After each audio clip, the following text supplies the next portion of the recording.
예, 안녕하십니까. 오늘은 여러분들과 그 자존감에 대해서 같이 이야기를 나눠보고자 합니다. 여러분들 자존감이 무엇인가요? 자존감을 쉽게 표현한다면은 자존감은 자기 자신을 소중하게 생각하는 마음이라고 볼 수 있겠습니다. 그렇기 때문에 그 자존감이 없으면은 세상을 살아가는데 상당한 어려움이 많이 있습니다. 그렇기 때문에 자신감을 가지고 세상을 살아가기 위해서 자존감을 높이는 그런 자세가 필요합니다. 그 자존감은 객관적인 지표가 있는 게 아니고 그 지극히 주관적이기 때문에 그런 자존감을 높이기 위해서 항상 자기가 자각하고 노력을 해야 되겠습니다.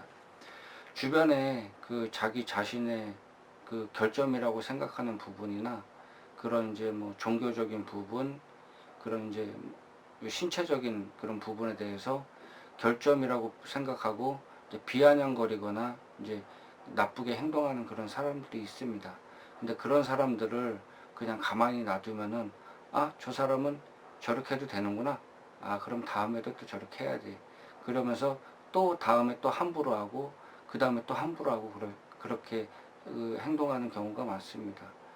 그렇기 때문에 그 상대방이 그 자신에 대해서 함부로 한다고 생각을 하면은 단호하게 그거는 잘못됐다고 그렇게 얘기할 필요가 있습니다. 그렇기 때문에 그 잘못됐다고 말할 수 있는 용기가 어떻게 보면 자존감의 척도가 아닐까 좀 생각이 됩니다.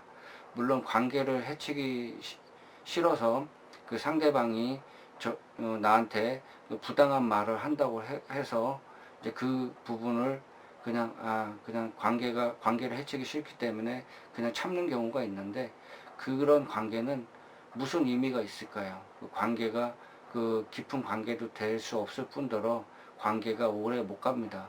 그렇기 때문에 그런 부분에 대해서 항상 생각하고 자신의 영역을 침범했다고 생각했을 때는 단호하게 그 얘기를 할 필요가 있습니다. 주변에 보면은 저도 예전에 그 많은 그런 그 상처받는 말을 그 많이 들은 적이 있습니다. 그렇지만은 저는 그 부분에 대해서 충분히 경고했고 경우에 따라서는 강한 임팩트를 준 적이 있습니다.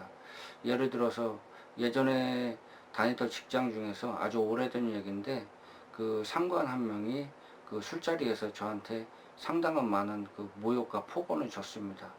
그래서 뭐 신체적인 그런 부분도 그 서슴없이 얘기하고 비아냥거리고 상당히 안 좋게 얘기했습니다. 그래서 이제 저 같은 경우에는 그 자리에서 사직서를 쓴다고 얘기를 했고, 그 다음날 그 얘기를 하고 그 업무 인수인계를 며칠 만에 마무리 짓고서 이제 그 회사를 나온 적이 있습니다. 그런 행동이 물론 저한테 그 상당히 그 극단적인 행동이었지만은 저한테 그렇게 했던 그 상관도 그 이제 마지막 나가는 날 저한테 미안하다고 그런 말을 사과를 받았습니다. 물론 그 다음에 갑자기 직장을 그만뒀기 때문에 좀 힘든 그런 경우가 있었지만은 그 자존감을 지키는데 상당한 그 도움을 줬습니다. 그 부분이 이런 극단적인 얘기지만은 그 뭐 그렇게까지 할 필요는 없습니다.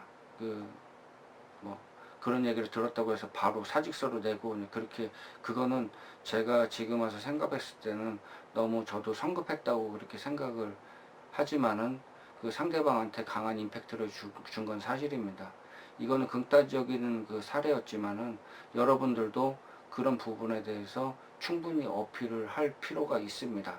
그 자존감이라는 것은 바로 그런 것입니다. 내 자신을 내가 소중히 생각하는데 상대방이 나한테 함부로 한다는 것은 용납할 수 없는 일입니다.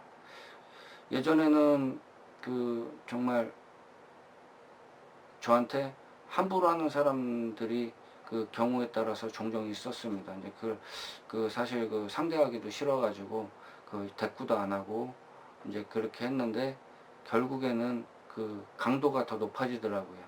정말 인격적인 모욕적인 발언도 하고 그 너무 함부로 해가지고 그 결국에는 참다 못해서 나중에는 가슴이 아프더라고요. 가슴이 아프고 이제 그런 경우가 있었는데, 결국에는 제가 조용히 이제 뭐 처리를 했습니다. 잘못됐다고 그렇게 이건 잘못된 행동이라고 그렇게 그 얘기했고, 그다음부터 이제 그런 일이 없었는데, 그런 자기의 명확한 기준을 가지고 자존감을 갖고 살아가는 자세가 필요합니다. 사실 그 직장 생활 하면서 이제 상관하고의 관계가 보통 많이 그런 경우가 많은데, 사실 그런 말을 한다는 것 자체가 사실 용기 있는 행동이기도 하고 그렇지만은 그 엄두가 안 나는 경우도 많죠. 괜히 그 불이익을 당할까봐. 어떤 방법이 지혜로운 방법인지 한번 생각을 한번 해보십시오. 그리고 경우에 따라서는 폭언이나 이제 그런 부당한 행동이 계속 그 된다고 하면은 그 요즘 그 전자기기가 많이 발달되어 있지 않습니까? 그렇기 때문에 그 녹취라도 해놓으시고 그 다음에 계속적으로 증거를 수집해 가지고 나중에 결정적일 때 한 방 터트리면 됩니다. 이제 그렇게 해가지고 임팩트를 줄 수 있는 방법이 있기 때문에, 이제 그리고 만약에 이제 상대방이 이제 그런 거를 이제 눈치가 있지 않습니까? 그래서 이제 그 알아버리는 경우가 거의 많습니다. 그래서 이제 그렇게 행동했을 때는 저 사람이 지금 그 지금 내가 하는 행동에 대해서 잘못됐다고 판단되고 지금 나한테 그 경고를 주고 있구나, 상대방도 그렇게 알고 있기 때문에 그 부당하다고 생각하면 그 녹취를 하십시오. 녹취를 하고 이제 그 증거를 수집해 놓고서 나중에 그거에 대해서 그 따지면 됩니다. 예, 오늘 좀 자존감에 대해서 좀 얘기를 해봤는데요. 자존감은 스스로 지키는 것입니다. 자기 자신에 대해서 소중하게 생각하고 자신감을 갖고 살아갈 필요가 있습니다. 그렇기 때문에 항상 자존감을 지키고 살 수 있도록 항상 노력하는 그 여러분이 됐으면 좋겠습니다. 예, 감사합니다.